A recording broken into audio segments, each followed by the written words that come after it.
Hey, what's up, guys? Thanks for being patient as we had some technical difficulties here on the stream. If we kicked a few of you guys off, or if you're just joining us, sorry for those technical difficulties. Thus said it was streaming and it wasn't. So, thank you for making time to join in such a busy Christmas season. I'm so happy for you to spend your time here with us, and I'm really, really excited to introduce our guest today. Nick Martin is a director of managed services at Main Street IT. And I think Main Street really sums it up in terms of the type of customers we can relate to that they serve. And director of managed services means he has a lot of tough problems. I think even more importantly, anybody tuning in, he was the guy that started as the technician, cutting his teeth on IT, figuring stuff out, and ended up, not his company, but he himself, managing over 100 servers, north of 1,000 endpoints and workstations, and had to manage all that himself and deal with that scale. And he was early enough that he helped the company grow past that super tough $1 million revenue line. So if any of you guys are struggling to get past that or at other stages, feel free to ask those questions. And if you ask me, the toughest job he has is as a parent. I can understand being a dad myself. He is a father of a 2-year-old and a 5-month-old.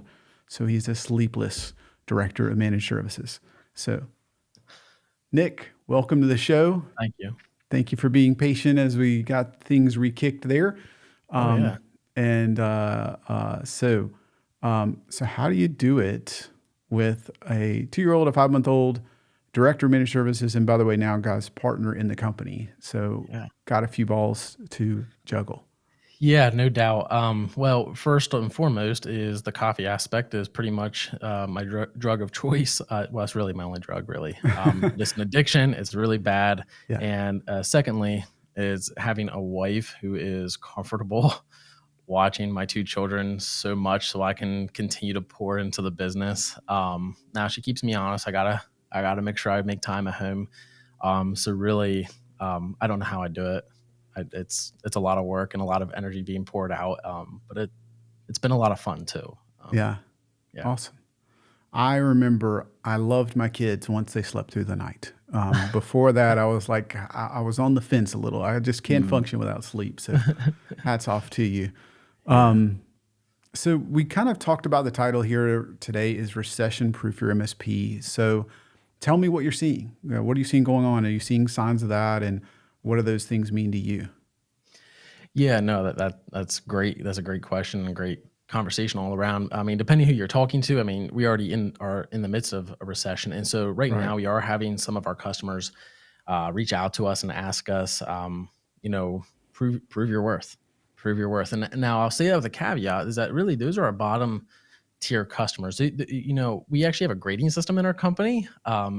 For each customer, it's a 1 through 3. That 1 is actually our bottom tier is what we consider a bottom tier. These are the people who are super technology agnostic. They are they do not want to engage. They don't want to be strategic about anything. I mean, we're there because we're a necessary evil. We're our number 3 tier customers. I mean, they are totally strategic. We are involved top to bottom, and really highly engaged with them relationally. So, and obviously 2 can speak for itself. It's somewhere in the middle there. But really what we're seeing only this conversation come from our bottom tier customers. And so that 1, maybe some 2s teetering on that 1, but the reality is our top tier customers, they already engaged relationally with us and they already see the value. For them, it's not so much a cost. It's, what they're getting at the end of that value, because they understand that technology, like it or not, it ain't going away today. Like it or not, it's getting more complicated. And so they already see the value, where our bottom tiers, they're not really, it's always just been a cost thing to them. Right. By the way, love your red and green in the background. Definitely on point for Christmas. That's awesome. Merry Christmas to everybody. Yeah, Merry Christmas to everyone joining in. Jump in with the comments as you have those. We'll do our best to answer as many as possible. If you're listening later, let us know what you think of it. So what does recession-proofing your MSP mean to you? Yeah. So what we look at recession proofing is that we need a long-term relationship, right? I mean, that's what that reoccurring revenue is what's going to be building out our profitability. It's also going to continue to engage in a longer, healthier relationship. So recently, and I say recently, maybe in the past year, any new customers that we're onboarding, we used to do month-to-month contracts, and although they were really great in the sense that we could onboard people pretty quickly because there's no real commitment to it, we found out that people saying yes to them ended up being our bottom two tiers versus our top tier. And so now when we have conversations with people, it's really, hey, we want to engage for a year. We want to engage for 3 years. And we weren't even talking about this 3-year deal until we had a recent customer approach us and say, would you do a 3-year deal? When we're looking out long term. Right. And so recession proofing, I mean, you talk about getting a 3-year deal. I mean, they're locking themselves in, and really we're locking ourselves in too relationally. We need to be able to give back and provide value. That's right. So that's really what we try to do to help recession proof ourselves, is to build out these relationships in long term contracts. Yeah. So that sounds great. How do you get those? Right. I know you said something new. So Yeah. tell me about that. Yeah. So really what we were focused on so heavily, again, it comes back to that month to month, like that's what we always were doing. Hmm. We were so heavily focused on cost, almost giving in basically to the customer, Hmm. or a potential customer at this point, and saying, yeah, we are expensive. But the reality is that's not what managed services are.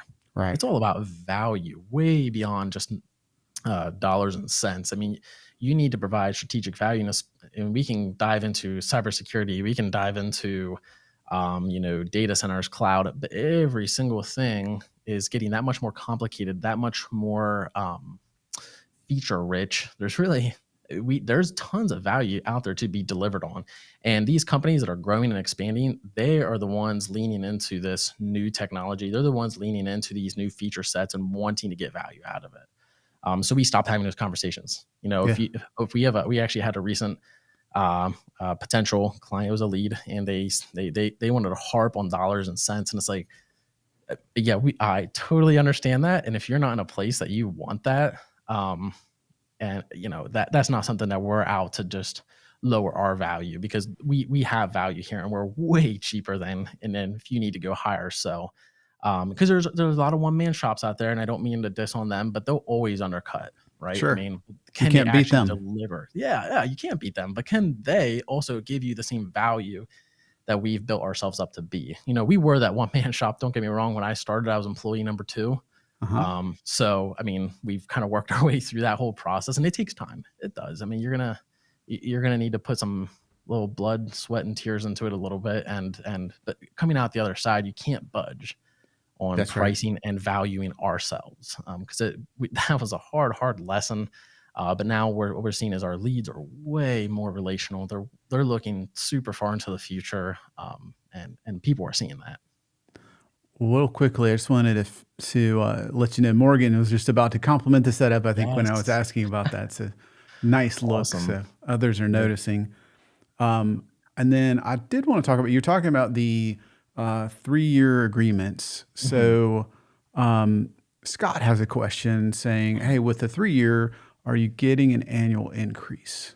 Yeah. So, boy, a lot of people might not like this comment, but I'm going to say it. Um, we might actually be taking a page out of the Kaseya playbook. Now, I know people have a lot Ouch. You're of, going to get yeah, a lot of tomatoes I thrown at you know, for I that one. know. Like, yeah, yeah, Look. I am not a huge fan of how their PR has turned out these last couple years, but there's yeah. one Right. comment, because I had actually griped about them online, and Mhm. Kaseya reached out to me, but they gave me one point in there that I kind of stuck to.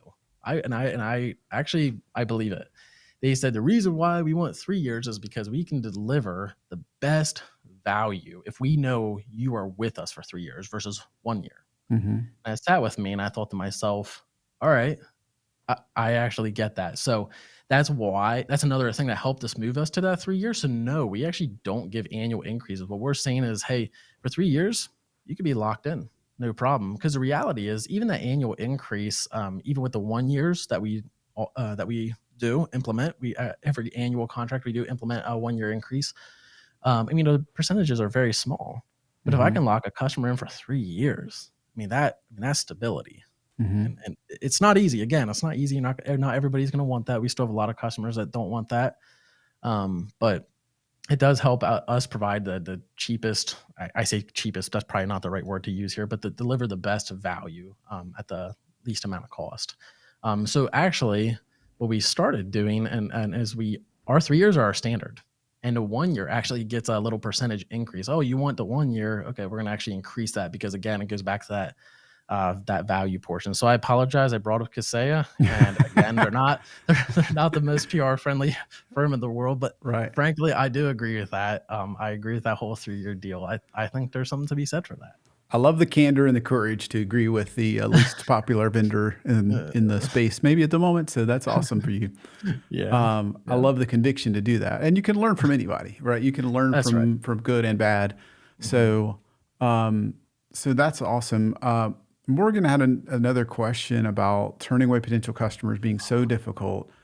Do you have a gut feeling that makes you question if you're just being a straight up dummy, or does that wear off with time? No, that doesn't wear off. You're sitting there every time thinking, I am turning away cash. Right. So this is pretty new for us. Like I haven't been sitting here just turning away deals left and right for like years now. Okay. But I have started to do that. And frankly, because we finally turned a corner of profitability. So now the key is how do we be most efficient. And frankly, those bottom tier customers I talked about, that 1 or 2 rating, they suck the most time and energy from us. So we actually, and we can get into this as well, it doesn't matter. We've developed metrics around customer performance. Who's sucking the most time and energy. Now there's a little bit of details that need to go along with that. Like we need to understand context of what kind of work we're doing for what customers. So there's always context with that. But understanding the metrics of what customers profitable versus not, what we're seeing is that those bottom tier customers are what we call as a burden rate or effectively hourly rate based off of how many hours we're putting in versus the contract.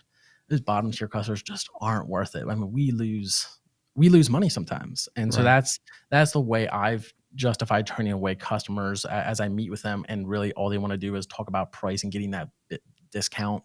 And it's like, hey, I'm fine if you want to make sure you're getting the best deal possible. But I'm not gonna budge on price. This is it. This is my Yeah. price. Yeah. So, So you mentioned metrics. That's interesting. What are these metrics that you kind of track or mhm, recommend mhm. perhaps for Yes. understanding the customer and the burden? That's interesting because I Yeah. feel like a lot of MSPs were like, I don't know, I sold it for X. They pay if they pay Yeah. in less than Yeah. 90 days. Absolutely. Like that's good. Like that's a good customer. Yeah, yeah. Oh, it's so true. And this was all part of the journey. If like I feel like you can't be an MSP unless you go through some of this stuff. Right. So if you're journeying through this is like totally normal. Yeah. We still experience this from time to time. And Sure. we have new challenges. But anyways, back to the metrics point. So every PSA tool that you're using, personally, we use Autotask. Okay. There's a lot of great ones out there. They are now Kaseya. They weren't when we were with them, so don't harp on me for being a Kaseya lover. But they're ConnectWise, and if you are using the Kaseya's built-in stuff, there's a lot of options out there, but they all provide you with a ton of details. So actually, we have some metrics like plastered on our like different TVs we have around our offices to like help the technicians understand how things are going day to day.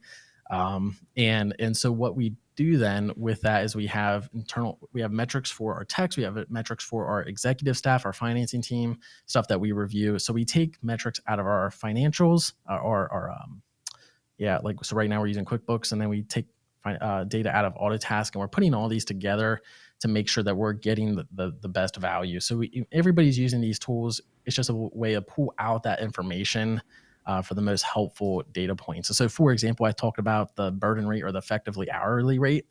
I mean, at the end of the day, providing a managed IT services, I need to know that I'm making X amount of money per customer. So if I have a customer where it's a $10,000 contract, but I'm putting in 100 hours a month, Mm-hmm. you know, I need to figure out whether that's good or not.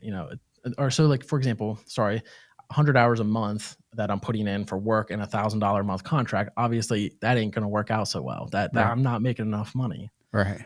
versus a 10,000 month contract that I'm putting in, uh, you know, 20 hours a month. I mean, there's a lot of variables in there. You got to figure out what's working for you, and what your it took us a while to figure out where the metrics were at. Sorry, there's a lot that can go into metrics. We can have like another crash course on this, but I spent a lot of time actually manipulating metrics to figure out, both from the financial perspective and the technician perspective as well. How are they being productive? So I've spent a lot of time on this, and we can go any direction there you want. I'm curious to hear, at least, maybe there'll be other questions people ask, but I'm curious to hear, like, what did you learn was the wrong way, or, the wrong things to measure, maybe the easier things to measure, I don't know.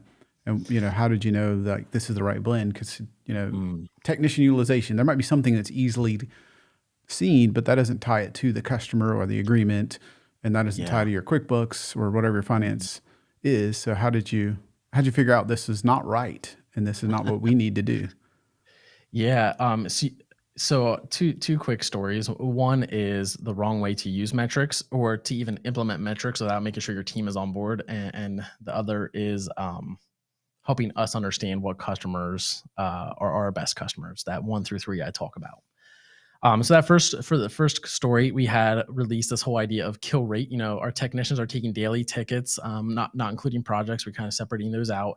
And how often, if they're getting 5 tickets a day, are they closing 5 tickets a day? What's their kill rate? If they open 5, close 5, that's 100%. You're killing off all your tickets you're getting in. So we had released this to a lot of our staff members, and it's not a way of measuring employees' abilities. That's not what it's meant for at all. But we had 1 or 2 kind of take it that way, because like they get a lot of they get a very short amount of tickets, but they're highly complex. And so we rolled it out before really helping our employees understand and grasp, hey, this is not how you're to be measured as like an employee review thing. That's not that at all. This is out there to show you, out of everything we have going on, if you feel like you're falling behind, here's a visual to show you why. And now how can you help us adjust from that? So it's actually meant for them to look at and then give us feedback as a leadership team to say, I'm getting 30 tickets while, Joe over here is getting 5. Like, why is that? It's like, well, okay, that's a great question. We need to hold ourselves accountable. We need to make sure that we're working properly. And so anyways, we released it without really telling anybody, and that was not good. So it sounds like something I would do. Yeah. Not intentionally, but do that and think, of course you'll understand that's not, because you go, wow, they can do 50 tickets and I can only do 5 a day. Oh, exactly. Yeah. So people are comparing themselves, and it's like, man, each ticket so like has context. So like one person might have 10 password reset tickets, another person has like an exchange is offline. I'm working through some deep sysadmin kind of stuff. So so you can't really take that at face value. But it has been helpful. I will say that actually that metric has actually been helpful for us to continue to understand workloads and all that kind of stuff. It's just making sure your team members are on board first is key. And then going into that second story, we'll quick go back to that burden rate, the hourly rate. Sure. So what we found is that for us right now, $150 an hour per customer is that sweet spot. If we're making 150 or above, we're set. I mean, it seems like we're making out at least well enough to be profitable, that's the key of every business. You got to be profitable. So we had a lot of customers. I shouldn't say a lot. We had a few bottom tier customers that ended up being like really small. Like we were almost making $45 an hour because we were putting in so much time. Yeah. And so, and it was totally disproportionate. Like, oh my goodness, why are we just putting so much work on our technicians? And so it actually helped us understand, hey, we either need to up your rate significantly or we need to drop you, because our techs can't keep up with this level of work and we're actively losing money. And so depending on what area you're at, 150 may be more or less. If you're in a rural area, it might be a lot less. If you're in a city, you might want to go quite a bit higher. But it really depends on your context. You got to find out that number yourself and figure out how to make it work for you. Sure. So are those kind of the metrics that you would track?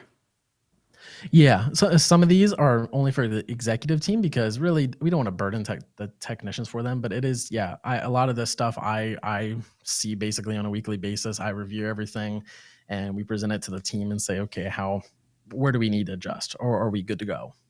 A lot of times we're trying to color code this, make it as simple as possible.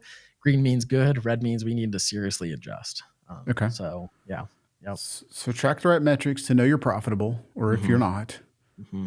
Grade the customers, like you have a 1 to Hmm. 3. Yep. What else do you think is important to know if you can recession proof your MSP? Yeah. Making sure that your technicians are effective. So one mistake we had actually made is and this is something I don't know if other MSPs face, but this is something that we faced all the time. We would get a new customer and it would be like, I don't know, 30 to 50 seats. And it'd be like, oh, this is great. But then our technicians couldn't keep up. It felt like there was just an onslaught of tickets. And so helping them understand the importance of how to get work done. Like, are they actually efficient? So we never had run meetings before, but now we run weekly meetings and they're like non-negotiable. You got to show up.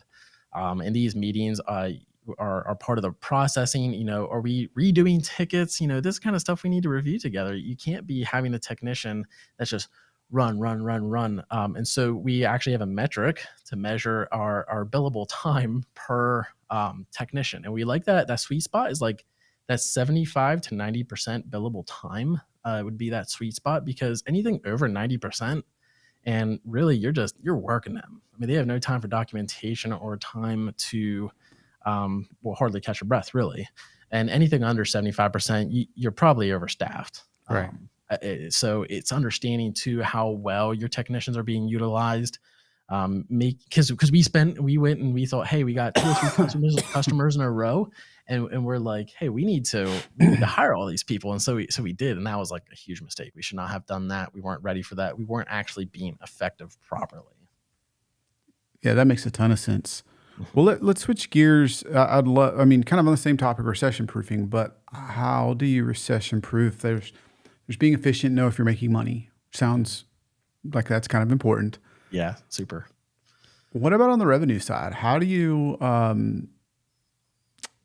handle customers coming back and saying, I need to cut back? I want to Mhm. pick and choose on your service menu. I know you bundle it, but like I need to cut costs, and you're one of them. Yeah. Whatever they say, there's some version of that, right? Mhm. Yeah, and so what we actually did or have been doing is, again, we're not talking about our top tier customers. We have actually had no issues at all there. I mean, they've even went and laid off some of their own people because they were having some internal like usage problems, versus even ditching us. So that's really awesome. Again, you want to understand who your top customers are. But as we have had these conversations, what we actually offer is similar to what we did early in the COVID pandemic times.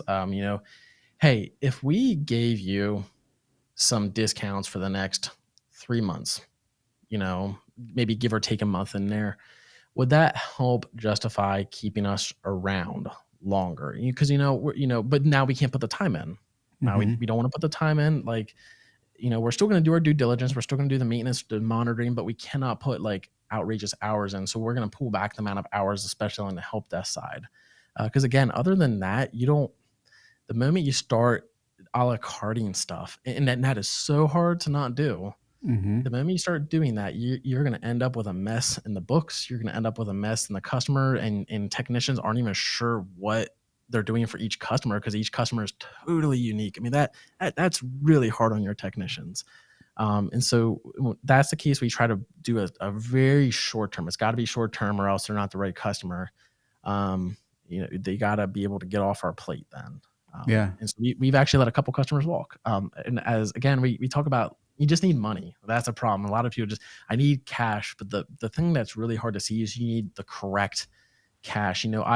So for example, our company is now approaching the $2 million in revenue mark, and that's kind of fun for us. That we're trying to get more revenue, but yet that's not the number that matters. Right.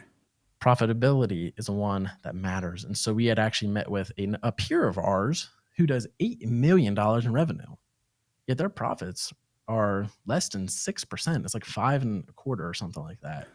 And so it's like, wow, I mean, we're totally missing something here. I mean, that is not worth amount of time. You just have bigger problems at $8 million revenue a year. That's all Yeah. you have. That's And right. so the profitability is by far the most important. I mean, you don't want to let people go. That is like, that's horrible. That's an awful feeling. But Right. the reality is profitability is key. So if you understand the metrics, then you can actually afford to tell your customers, yeah, sorry. I mean, this is what it is. You know, if we can help and be relational, maybe give a short term discount, maybe we'll do that. Other than that, I mean, there's value in what we do, and like it or not, our services are super important. What are you going to go hire a person to do this? Because that's just not going to work out. Or if you get a one man shop at an hourly rate, again, that's not going to work out. Who's keeping an eye on cybersecurity? Who's keeping an eye on backups? Who's keeping an eye on patching? You know, there's a lot of that Right. goes into that. So then they have to sacrifice. Right. So yeah, profitability is by far the most important thing that people need to pay attention to. It's tough, I know, because like you need money, but yeah, man, if you're not making the right money, it just kills. Yeah. Well, so you've given some great points, guys. Come in with questions. I'll take a quick one, and we'll try to get a few more. Morgan asked, "How long did it take to figure out which metrics to track and Yeah, to set up those ways to track them?" that's a great question. So we partnered with Bright Gauge, who is through ConnectWise, and I'm not necessarily advocating for them, although I do love their product, by the way. Um, they have so many metrics that out of the box, we just started pulling like all these data points up, and it almost confused us because it was too much information. But that was actually super helpful for us to kind of sift through, and like, so out of the box, they give you like all sorts of dashboards and gauges to give you info on, and that actually helped us sort out, okay, is this an important metric or is it not? So to answer your question there, it took us quite a bit of time. Like it took us a couple months to actually roll this out. And then, like I said earlier, we didn't even roll it out correctly because we were rolling it out without giving people feedback or insight into it. But it took us quite some time to sit with to figure out what's important, what's not important. Because even then, like here's an MSP vendor in ConnectWise, and even then, it, every MSP has maybe a different operational structure. So like you got to figure out whether it's as healthy for you or not. Because there was a couple points in there. It's like, well, that I don't even care about that. That's not even helpful for us. So it did take us a couple months to sift through, and we needed help. So everybody has a vendor. Like for example, my personal favorite vendor, and I don't mind giving them a shout out, is Enable Technologies. I love the way that they handle partnerships and customers. And so we've actually, through no cost to us, have engaged with them on business development. And they've been so helpful in that area. And so that actually got us kickstarted into looking into metrics. And they gave us a handful that, yeah, maybe you want to look at here over here to make sure that you're remaining profitable and efficient. So take advantage of your vendor relationships. They're huge because they want you to be profitable so you can spend more money with them. So they have some serious skin in the game, and we did not take near enough advantage of that early on in our MSP journey. I mean, that's something we only took advantage of the past 2 or 3 years. Awesome. So, would you say it was the vendor that made the difference? Meaning, like Enable? Was it Bright Gauge that taught you? Was it a peer group? Was it a book? Yeah. That's a great question because I feel like it was a little bit of everything. Okay. Enable got the ball rolling. And in fact, I didn't even know there was business development stuff out there until they approached us and said, "Hey, we want to work a little bit more intimately with you." And so now I actually do that with all my vendors. Even ConnectWise, my distributor Ingram Micro. I mean, I live into those relationships so heavily because what have Enable actually kicked off helping me understand. And so, yes, I did spend some time reading books from different authors on business. And if I actually may say, one of the biggest differences that just came to my mind that made a difference for us in the last 2 years, because really a lot of what I'm talking about has really unfolded with us in like the last 2 years, was understanding the business side of the MSP. So like get out of like the technical stuff, get out of like the day-to-day operations, but like figure out just how to run a business. It's crazy. Like there's a lot of technical people that start up businesses and they're so improperly structured. And so that took us a while to look at ourselves and say, we're not structured properly. What are these things called? Metrics. Like I know there's fun dashboards and graphs, but like, why are they even important? And so engaging with business development people and businesses to help you grow your business is like super duper important. I don't think MSPs actually do that enough, because that's actually what made the biggest difference for us. It wasn't figuring out how to leverage our technical operations. It wasn't figuring out how to provide a new piece of software or a new tool for our customers. It was totally fixing the business side of our MSP business, which required no technical ability at all. That was the biggest difference for us in the past 2 years. Awesome. So tell me about some stuff that you really screwed up. Tell me about some painful things, or things have been, I know you've maybe taken a little while to get those metrics. Tell me about some of the lessons learned and the painful Yeah. ones. Yeah. So, I mean, I did talk briefly about the one employee, or one or two employees actually, who ended up taking the metric thing totally wrong. Hmm. But probably the most painful lesson that I've come through personally, is the ability to lead with communication. I mean, we talk about, again, I want to get new revenue. I mean, I know we talked about this a little bit. You just want money coming in the door. You want it, but at the end of the day, so for example, this past couple months have been like wildly busy for us, and the biggest thing that's made, like, beyond the business development, beyond any tool that we've had, is the ability to communicate with our employees. And communicating with customers is super important, but like Hmm. having the employees and making sure that they're feeling protected and safe, that or not overworked or stressed out. We've had a couple people come to us, and it's been pretty painful to watch. They're kind of at their wits end. Like, they feel like we've pushed them too far, and that we're leveraging them a little too harshly, especially getting maybe too metric heavy, like that they're just a number. And so and I alluded to that with the other story, but like making them feel like they're not a number, but like that there's a relationship there and that they feel valued, is like super, super important.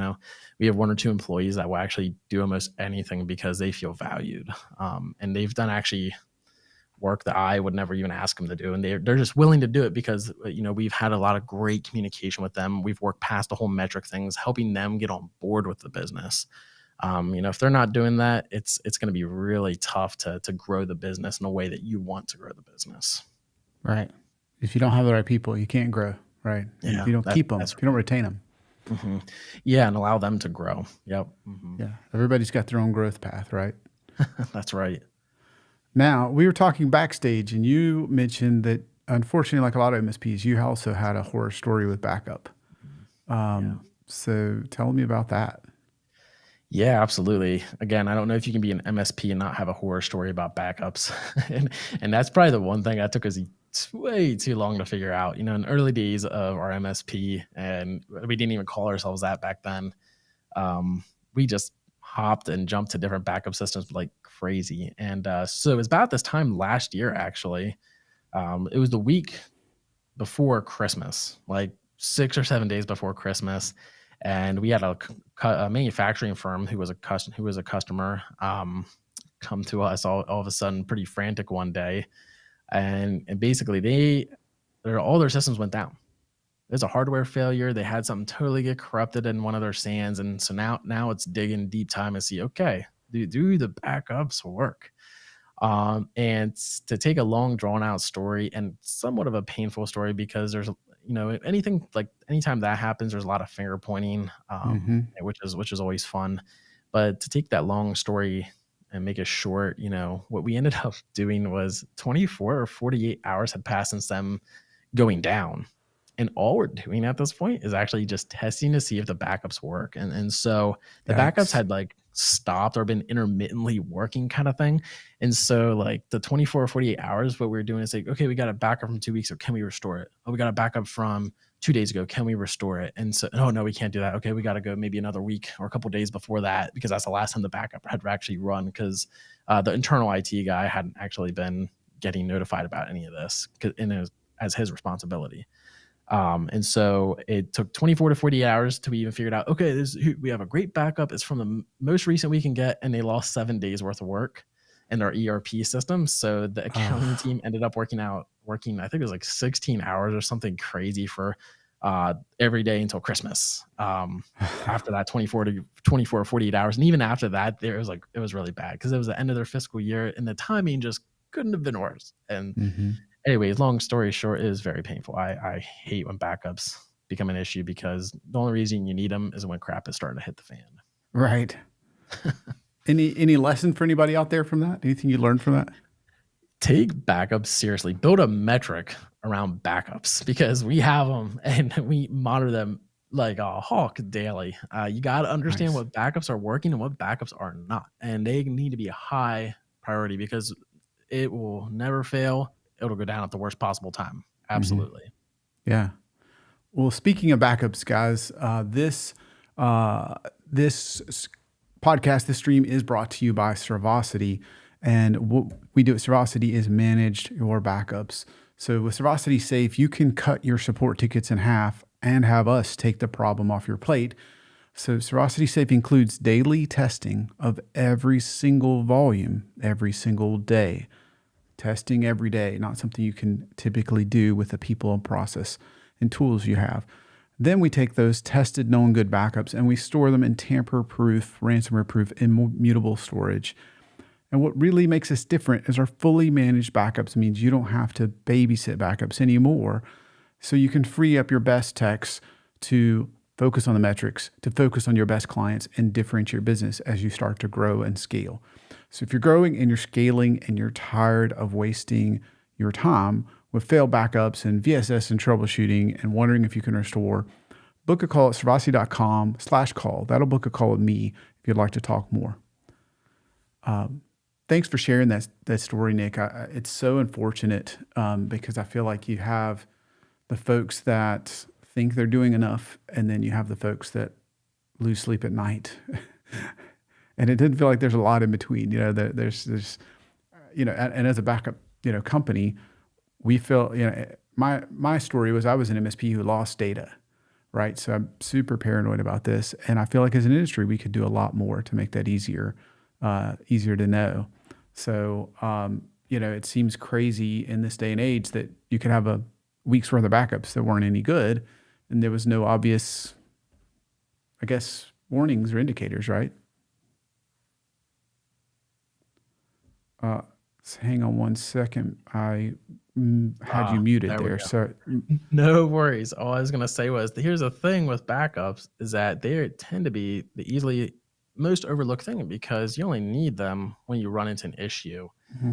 So what we discovered, because again, we spent years looking into countless options, is this is something you do not want to do by hand. You want to almost overpay for backups because you just need them working.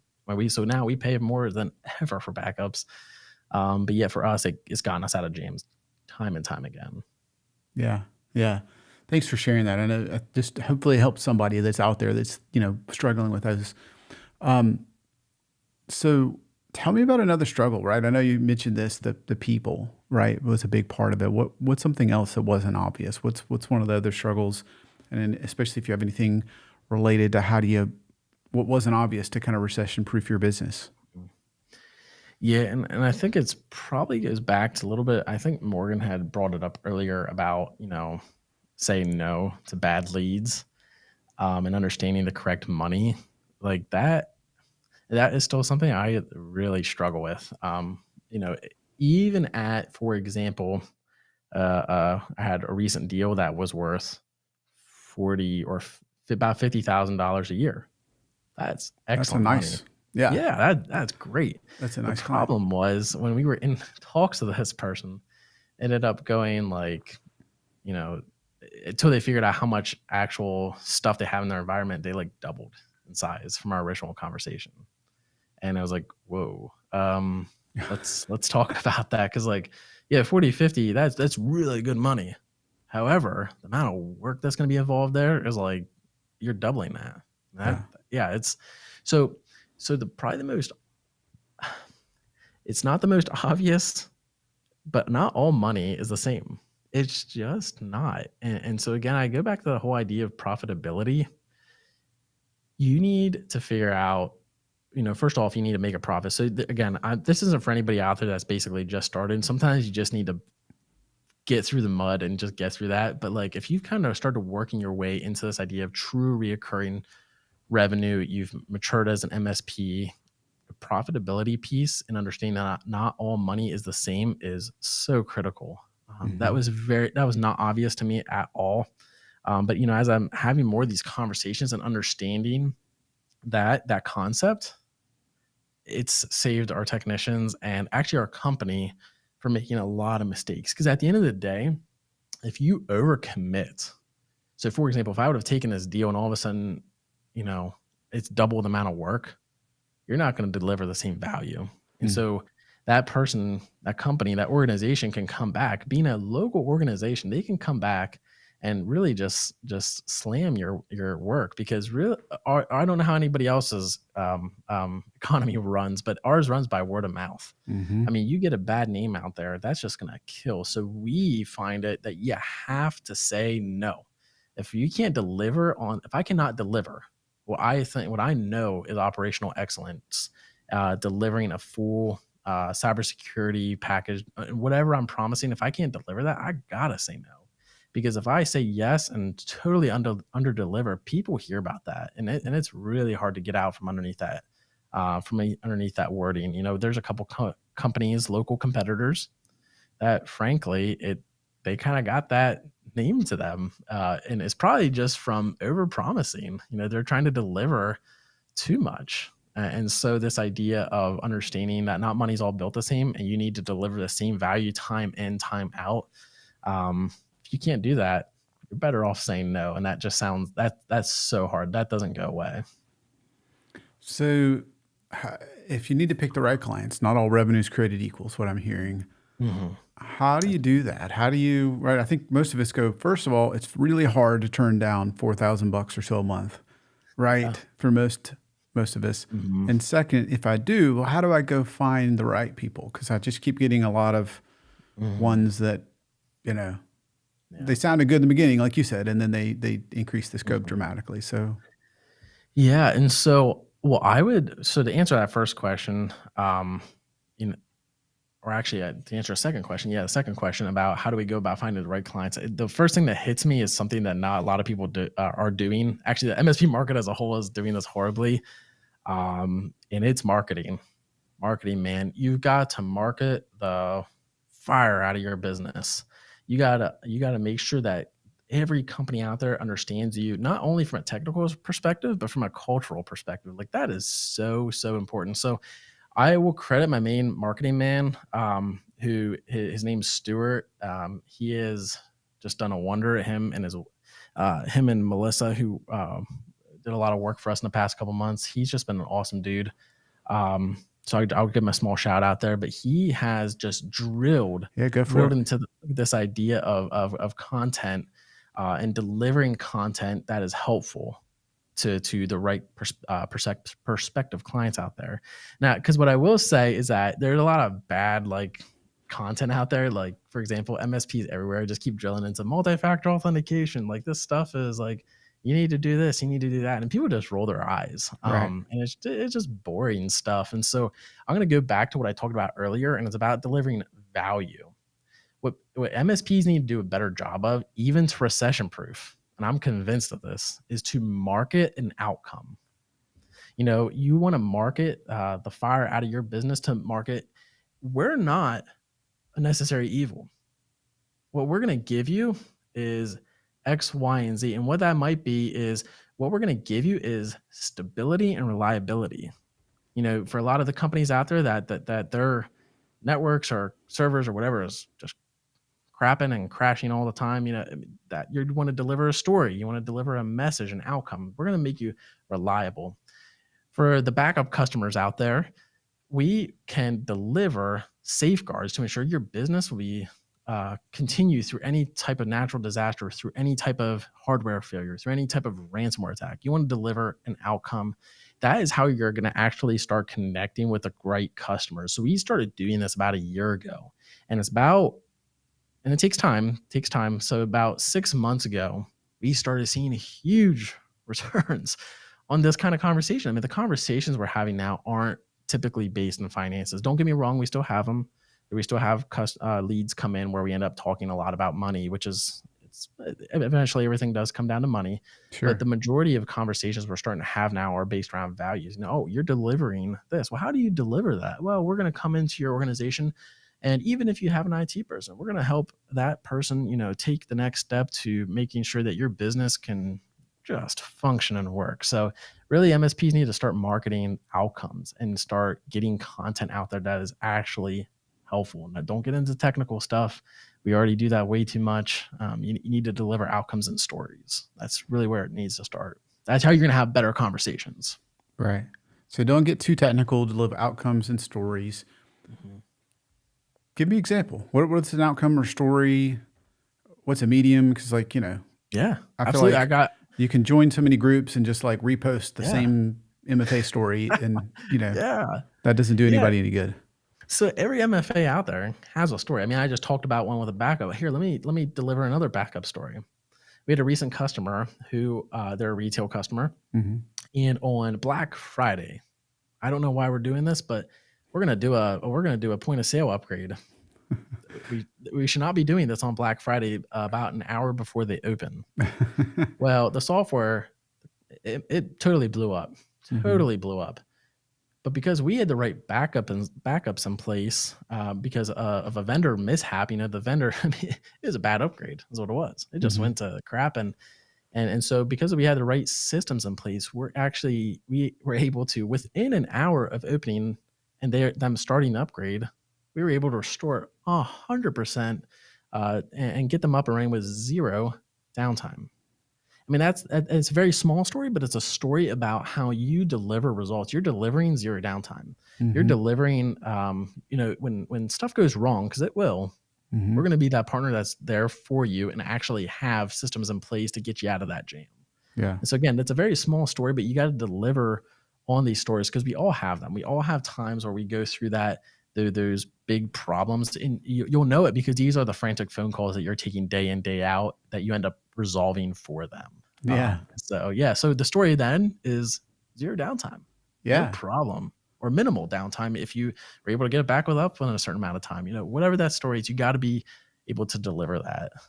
So Paul says, really, POS upgrade Black Friday an hour before opening? Like that. That sounds a little crazy. Like, is that the vendor requirement? Do your guys just adrenaline junkies? Like, I'm curious. No, it was it was not us. I promise you. We actually tried to reschedule, Uh-huh. and the customer really wanted it. The vendor was trying to push it for weeks, and it's like, well, okay, when we're coming out to our busiest time, we want to take advantage of these new features. Let's do it right now. And that, so we ended up calling and emailing, like, could we please do this another time? And then no, we didn't. And anyways, there's a lot of sweat going on Black Friday around 9 a.m. Eastern time at this facility right here. Because bad idea. Never recommend it ever. Yeah. Yeah. No doubt. Well, I know we've got just a couple minutes left to take a few questions, but I wanted to hit you with one. So, Nick, we talked about kind of recession proofing your MSP. I think you've done a great job of, from my understanding, saying know your metrics. Here's a couple to get in place. That leads you to understand profitability. If I understand that, that leads you to help maybe grade your customers, understand which ones are truly profitable, which ones are not.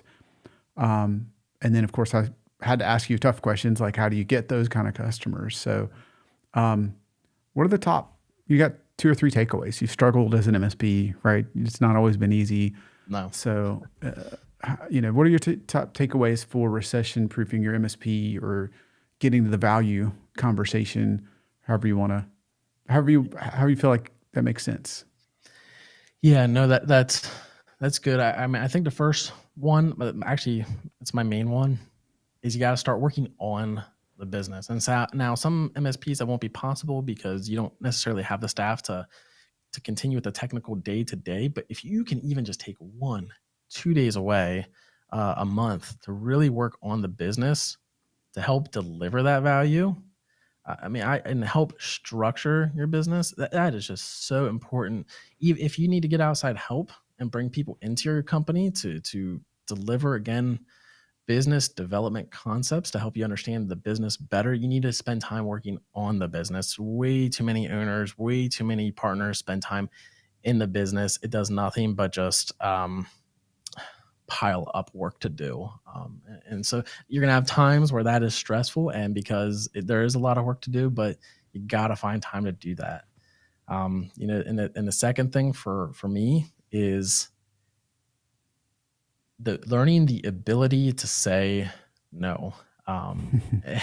That's going to be really hard, because again, not everything you want that money, but it's not about getting money. It's about earning money. So that, now a lot of that's going to come out of your working on the business processes. You're going to work on the business and say, well, shoot, the last 6 months, we didn't do anything. Like, we are just going nowhere. And, the next month is a 3-pay month.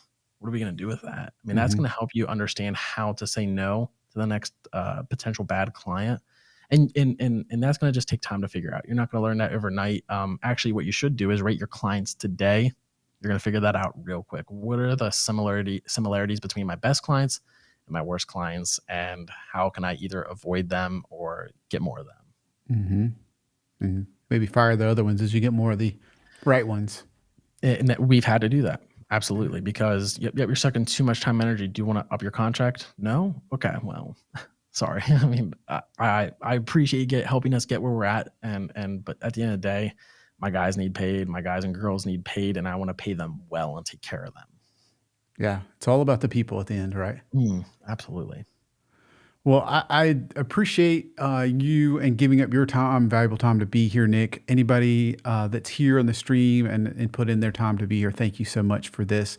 Nick, before we sign off, if you want to plug your podcast, your company, anything else you wanted to leave us with before we... Yeah, absolutely. So I run a podcast, and the whole idea is to generate content. And I also do a lot of YouTube videos as well.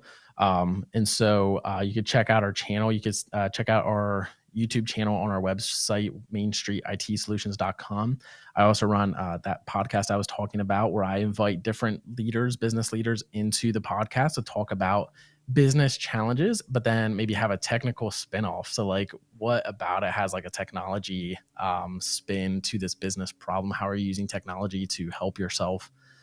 So I try to make it not all about technology, because otherwise people would probably not tune in. And my idea is to bring in, just these leaders from my local community to help each other solve different challenges. And that's Sound Bites, Sound BYTES for bites. You can find that on all the local, or not local, but Apple, Spotify, Amazon. But I can have that you'll find that actually on my LinkedIn page or our website as well. So awesome. Well, thank you, Nick. Thank you guys that could attend. Speaking of that, guys, thank you for today. Let me say that, right? And if you are interested in any of the things, getting connected with Nick, his company, his podcast, any of the great metrics, any of the things that he mentioned, we're going to transcribe this. We're going to write this up. We're going to make this accessible to you. All you've got to do to get that is email show@damienstevens.live. So if you're interested in the replay, the transcript, the notes, or any other cool stuff, drop us an email. That'll make sure you know what's going on. Also hit the follow button if you'd like to know what's going on. Thank you for being my amazing guest today, Nick. And lastly, if you're interested in Servosity, go to servosity.com/call to see if taking the pain of managing backups off your plate is for you. Thank you so much, guys. You have an amazing and Merry Christmas, and we'll see you on the next one.